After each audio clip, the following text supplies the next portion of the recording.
going on YouTube? Jay Schneider here, and today I want to talk about something that I see a lot of players are having problems with.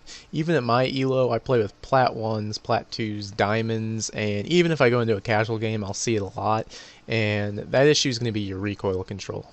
Now, most players, they'll go and they'll be watching these diamond players on YouTube and they'll be looking at their recoil control and they'll be like, man, the recoil control is so good, that gun must be so easy to use. Then you go and try it for yourself and you play it and it looks like you just handed Michael Fox a rifle and you're thinking to yourself, what's going on? Are they just that good? Am I that bad? Or are they cheating? And really, it's none of that. In actual, it's really quite easy to control your recoil. It's just there's a lot of small things you might be getting wrong. Some of the stuff is settings, some of the stuff is you're just not focusing on the right things when you're shooting and you're just kind of shooting out there. And all those things just can combine up to make you inaccurate with your rifle. So the first thing we want to go over is going to be your mouse sensitivity. And now this is a first person shooter, so generally you're going to want to have your mouse sensitivity a little bit lower than what you might use for browsing your computer, you might say. But the reason for that being is there's such small and accurate adjustments that need to be made, where if you have a faster mouse sensitivity, it's going to be a lot more difficult for you to be able to make these small, accurate adjustments. So let's take a step back for a bit. Now, let's say there's a guy like right on this post here, and he's just head peeking, barely there, and you zoom in and you see him shooting, and you have a fast mouse sensitivity, and you just so much make a miss twitch, and you'll be all the way over here on the other side of the light post, and then it's going to take an even smaller, more exact twitch to move it right here. So what's going to happen is you see that guy there, and then you're just going to start spraying, and you're going to go all over the place. You're going to be over adjusting, over correcting, and that's really not something what you're going to be doing. So I'm going to go ahead and I'm going to show you my mouse sensitivity and see if you can kind of compare for yourself, see what works. Go to controls. So I'm running 10 horizontal, 10 vertical, aim down sights 40. Aim down sights you can kind of play with, but you're probably definitely going to want your mouse sensitivity at least 25 or lower. I'd say that would definitely be a given. I'm also running 400 DPI, so if let's say you want to try out what I'm doing, if you have a 800 DPI, if you're running at 800 DPI, you might want to just go ahead and change yours to 5, just kind of cut that in half. But really, I mean, you can play with it. There's infinite possibilities. Just really practice trying to figure out what works best for you. Alright, moving on to the next thing is that, especially with new players, they seem to hate the ACOG sight. And they can't hit stuff, they can't see when they're aiming in. They just feel like they're shooting at nothing, like they can't track the person they're shooting at. So if they're moving and strafing, they might as well just be shooting hip fire. And the biggest thing is, they don't change their field of view.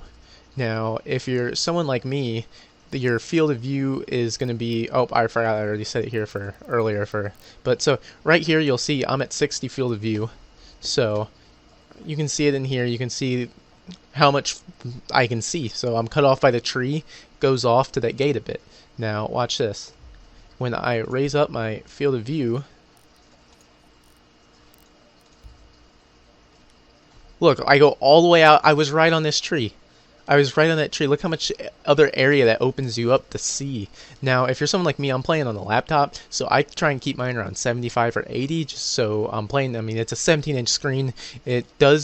There is a counter effect to this, in that it makes the models smaller, so it might be harder to hit headshots, but having that extra range, and then when you put the ACOG to magnify it, it's really just going to overall be a boost. Now the round's running out here, so I will get back after that, but just go ahead and tinker with your field of view. It's really going to help you with the ACOG sight, and it's really just going to benefit your game overall.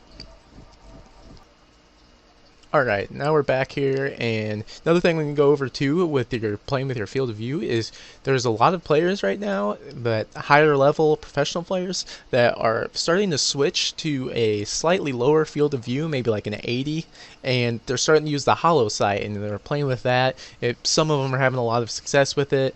For now, I mean, I would try out both, just do whatever works best for you, because I mean, honestly, don't go with the ACOG scope if you really can't use it and you're having better performance with the hollow sight. I mean, it's limited up to you, and obviously do what you perform better with, but I definitely give the ACOG scope a try out for a bit. It really helps. It's really nice once you get used to it.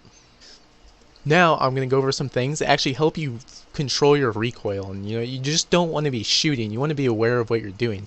So a lot of problem, even especially for like gold and lower, this is a problem a lot of people have, and what they're doing is they're reacting to the recoil instead of anticipating it. What I mean by that is when they start shooting at someone, the gun goes up and then they start pulling down the recoil instead of pulling down the recoil as soon as you shoot. And I'll show you what that looks like. So if you're shooting right here and you try and react to the recoil, it goes up and then you got to pull it down.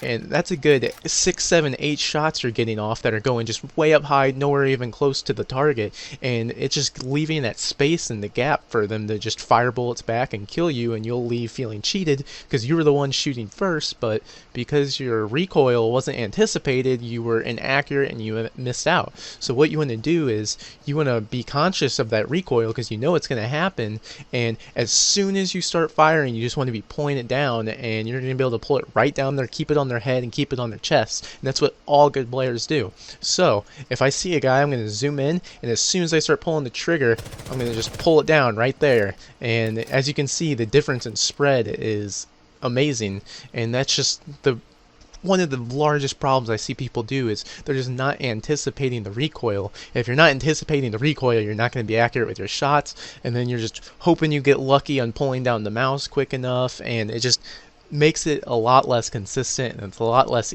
easier for you if you don't do that. So that's just something to work with.